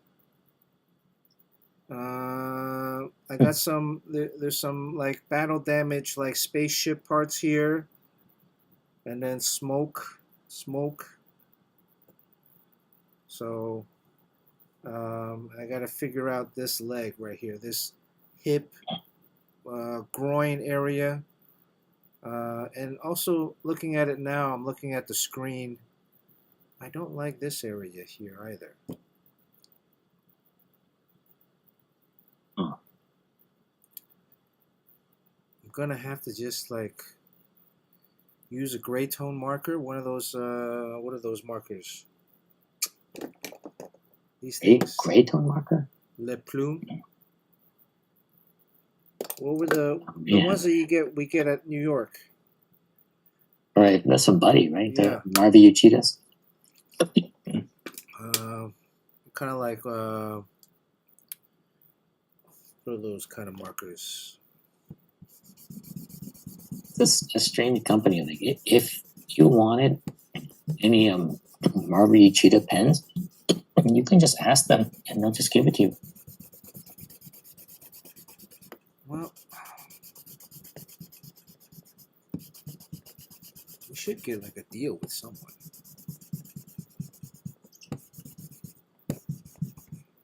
All right, we're almost there, Yeah, Carson. There's a company called Olo Markers, and they like most of my posts. They send you So anything? I'm not sure what that's about. No, I think if I do a drawing with it, maybe they'll give me stuff. Yeah. You know, last year I had some pen company approach me to do like a drawing, and they would give me like pens, and I was like, I'd rather have money. Yeah. I get pens coming out of my ears. Yeah. So they wanted to send me a set of pens. I'm like, well, I'd rather have some money. They're like, no, we're just giving out pens. I'm like, okay. So I didn't end up doing the drawing. Well, it's coming out. It's coming out. Anything else? Let's get out of here. Who should we raid? Blues Boys here. Yojimbo, thank you for moderating. Hope you're doing good. Yeah. We got a couple I'll see you in Baltimore, Eugene. We got a couple more streams left before we head off to Europe. All right, who should we raid? Is Amaranth on?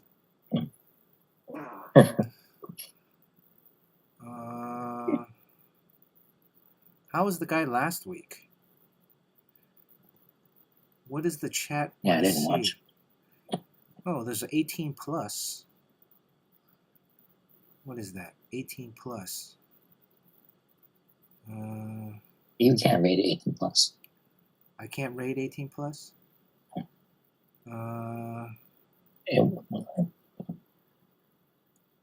a lot of drawing streams. Is this oh, here's one. This one looks okay. And Chuck Uden. I think we've rated him before. Chuck Uden. A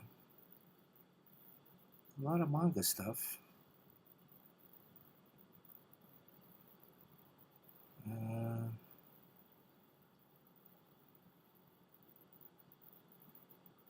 Okay. Nobody's typing anything in chat? I guess we're doing Chuck Uden.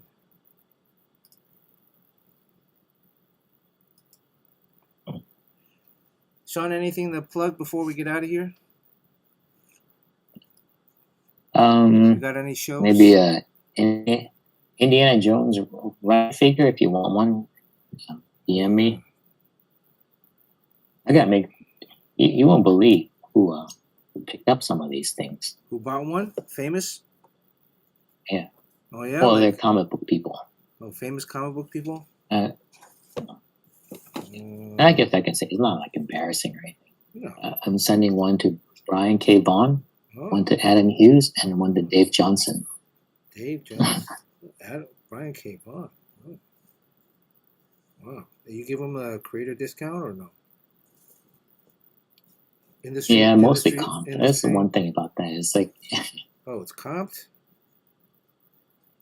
Well, yeah. Have you worked It's with just those kind of weird. guys? No, I love them all, though. I respect them. All right. See you guys Are next you going to be week. anywhere for Free Comic Day? Oh, maybe. I don't know. The store asked me, but they're like an hour away. We'll talk about it next week. Hmm. They're like an hour away. Okay. I don't know if I want to drive an hour away. And I did do that store once, maybe like 15 years ago. 15, 20 years ago, I did that store. I did maybe 15 years ago, I did a free comic book day at that store. And I gave free sketches to everyone that came out. And it was like a few hundred people. So I was drawing Holy I was cow. drawing the entire afternoon. Right? Like little small headshots. And because there were so many people, I was drawing them kind of fast, you know? So they're not like great head sketches. They're just like quick, scribbles.